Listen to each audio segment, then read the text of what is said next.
ফুটন্ত গরম দুধের মধ্যে ডিম দিন আর দেখুন কি হয়। বড় বড় 5 স্টার রেস্টুরেন্টে দুধের সাথে ডিম মিশিয়ে হাতিয়ে নিচ্ছে হাজার হাজার টাকা। আর যদি বাসায় ডিম আর দুধ থাকে তাহলে আপনিও বানাতে পারবেন এই এক্সপেন্সিভ জিনিসটি। এতে আপনার হাজার হাজার টাকাও খরচ করতে হবে না, শুধু লাগবে দুধ আর ডিম। এর জন্য প্রথমে লাগবে দুধ। এখানে আমরা 2 লিটার দুধ একটি স্টিলের পাত্রের মধ্যে ঢেলে দিব। আপনারা কম বানাতে চাইলে 1 লিটার দুধ দিয়েও বানাতে পারেন। এই দুধটিকে ফুটাতে হবে। এটি ফুটতে শুরু করুক, ততক্ষণে আমরা একটি ছোট্ট বাটিতে ডিম ভেঙে নেই। এখানে আমরা 3টি ডিম ভেঙে নিব। মনে রাখবেন 2 লিটার দুধের জন্য 3টি ডিম। আপনি 1 লিটার দুধ নিলে সেক্ষেত্রে 2টি ডিম দিতে পারেন। ডিম 3টি ভেঙে নেওয়া হলে একটি চামচ দিয়ে ডিমটিকে ফেটে নিতে হবে। এখানে ডিম ফাটানো জরুরি। ডিরেক্ট ডিম দিলে আশানুরূপ রেজাল্ট নাও পেতে পারেন। ডিমের সাদা অংশ আর কুসুম একেবারে মিক্স করতে হবে। এবার লাগবে লেবু। এই লেবুটিকে স্লাইস করে কেটে নিতে হবে। এখানে একটি লেবু নিলেই চলবে না, কয়েকটি লেবু নিয়ে স্লাইস করতে হবে। আমরা 2টি লেবু স্লাইস করেছি। এবার এই স্লাইসগুলোকে চেপে চেপে রস বের করে নিতে হবে। এই দেখুন কতটা রস হয়েছে। এই রসটিকে ফেটে নেওয়া সেই ডিমের মধ্যে দিয়ে দিবেন। এবার আবারও মিশিয়ে নিতে হবে ভালো করে। এখানে কিন্তু কাজ শুধু মিক্স করা, তাই একটু ভালো করে মিশিয়ে নিতে হবে যাতে লেবুর রসের সাথে ডিম মিশে যায়। এই দেখুন এমন হবে। এদিকে চুলায় বসিয়ে দেওয়া সেই দুধ ফুটতে শুরু করেছে। এর মধ্যে এই ডিম আস্তে আস্তে ঢেলে দিতে হবে আর আস্তে আস্তে নাড়তে থাকতে হবে। দেখুন এক্ষুনি অবাক হয়ে যাবেন দুধের পরিবর্তন দেখে। কিছুক্ষণ এভাবে নাড়তে থাকতে হবে আর চুলার হিট থাকবে মিডিয়াম। খুব বেশি হিট দিয়ে এটি রান্না করা যাবে না।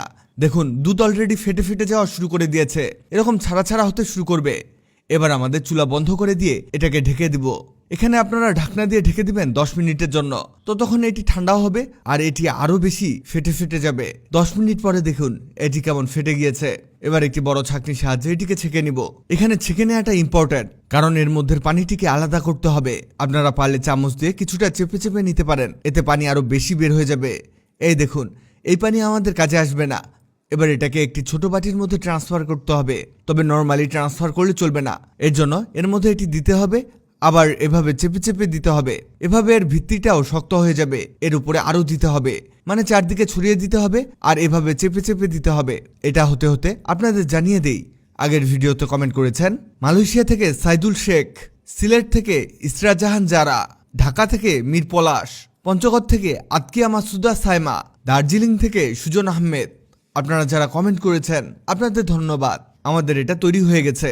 এভাবে তৈরি হয়ে গেলে এটাকে আপনারা 2 ঘন্টার জন্য ফ্রিজে রেখে দিবেন ঠান্ডা হওয়ার জন্য, অথবা আপনারা চাইলে 24 ঘন্টার জন্য রেখে দিতে পারেন। 2 ঘন্টা পরে একটি প্লেটে ঢালুন। এই দেখুন কি দারুণ জিনিস তৈরি হয়েছে। তৈরি হয়ে গেল চিজ। এই চিজ বাজারে অনেক অনেক দামে বিক্রি হয়, তাই অনেকেই খেতে পারেন না, অথচ কতই না সহজ এটা তৈরি করা।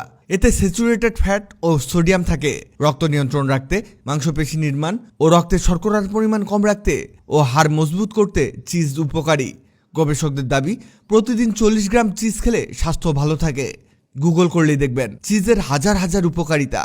ভিডিওটি অনেকের উপকারে আসতে পারে, তাই ভিডিওটিকে শেয়ার করুন। আপনি পৃথিবীর কোন জায়গা থেকে ভিডিওটি দেখছেন কমেন্ট করুন, যাতে পরবর্তী ভিডিওতে আপনাকে ধন্যবাদ জানাতে পারি। ভিডিওটি ভালো লাগলে লাভ রিঅ্যাক্ট দিন, খারাপ লাগলে হাহা রিঅ্যাক্ট দিন। এমন সব তথ্যবহুল ভিডিও পেতে ন্যাচারাল বিউটি হ্যাক্সকে লাইক ও ফলো দিয়ে রাখুন।